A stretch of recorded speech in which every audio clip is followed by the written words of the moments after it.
Hi everyone, my name is Maggie Nolan, and today I will be reviewing the Korean film titled A Resistance. This film was originally released in 2019 and stars many influential actors and actresses. And before we begin, I just want to note that I am not a native Korean speaker, and I apologize in advance for mispronouncing any names or places during the duration of this video.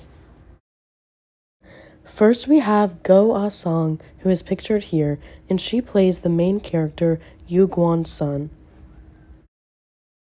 Next, we have some of the supporting actors and actresses in the film, including Se-byuk Kim, Ru Kung-soo, and Choi Moo-song, as well as the rest of the actors and actresses which are displayed in this video coming up.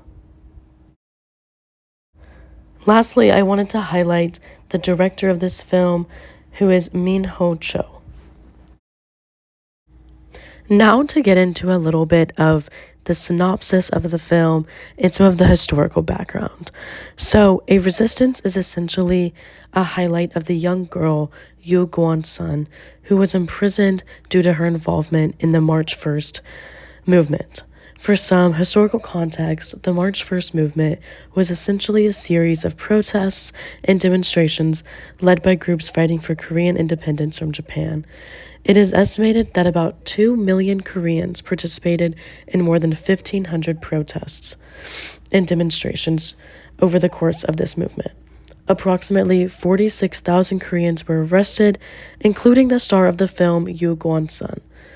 Yoo was 16 when the March 1st movement started, and she quickly became one of the faces of the movement despite her young age and status as a woman. Yoo went to school at a women's institution in Seoul, and on March 1st, 1919, she and 4 of her classmates joined the March 1st protests, and on March 5th, she and her friends were detained by Japanese police. However, their release was eventually negotiated. On March 10th, the schools all shut down, and Yoo returned to her hometown. With her, she took a copy of the Korean Declaration of Independence, and she went around the town spreading the word of independence and encouraging everyone to get involved in the resistance. On April 1st, thousands of people gathered in Yoo's hometown. However, the Japanese police arrived and killed 19 people, including both of Yoo's parents. Yoo was eventually arrested and imprisoned for her incredibly instrumental role in the Korean independence movement. However, despite her arrest, she was still active in the prison by openly expressing her support of Korean independence and trying to release other prisoners. Some of her most famous words were, quote, "Even if my fingernails are torn out, my nose and ears are ripped apart, and my legs and arms are crushed, this physical pain does not compare to the pain of losing my nation. My only remorse is not being able to do more than dedicating my life to my country." Due to her active role in the resistance, even in prison, she was eventually brought to an underground cell where she was tortured until she died on September 28, 1920, when she was only 17 years old. The last thing she wrote before her death was, "Japan will fall." So now to get into a little bit of a synopsis about the film, it essentially follows the historical background I just described. The film follows Yoo Gwon-sun in her journey to fight for Korean independence and the brutalities she faced in prison. The film depicts Yoo as the strong and resilient woman that she was.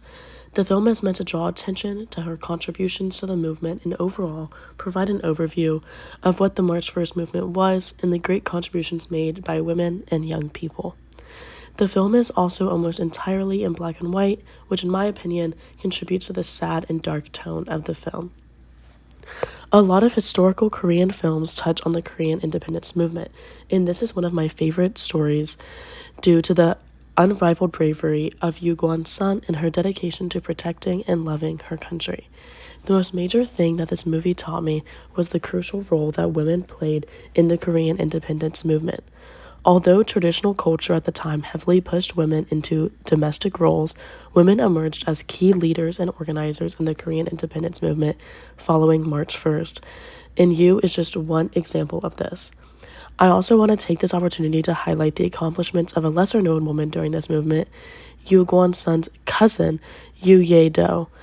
She went from village to village spreading the word of the Korean independence movement and helped organize key gatherings. She was able to escape prison and went on to live in hiding until eventually getting married. Although Yu and her cousin do not represent the entirety of women's contributions to the independence movement, they do represent two important parts. Only around 2% of the individuals awarded for their contribution to the independence movement have been awarded to women, despite women's significant role. Korea finally gained independence from Japan in 1945, and the contributions from Yu and her cousin made this possible. Hi everyone, just some closing thoughts. I overall really enjoyed this movie, and I would recommend it to anyone who's looking to learn more about the Korean independence movement, and specifically some of the women and young people who helped contribute to Korean independence.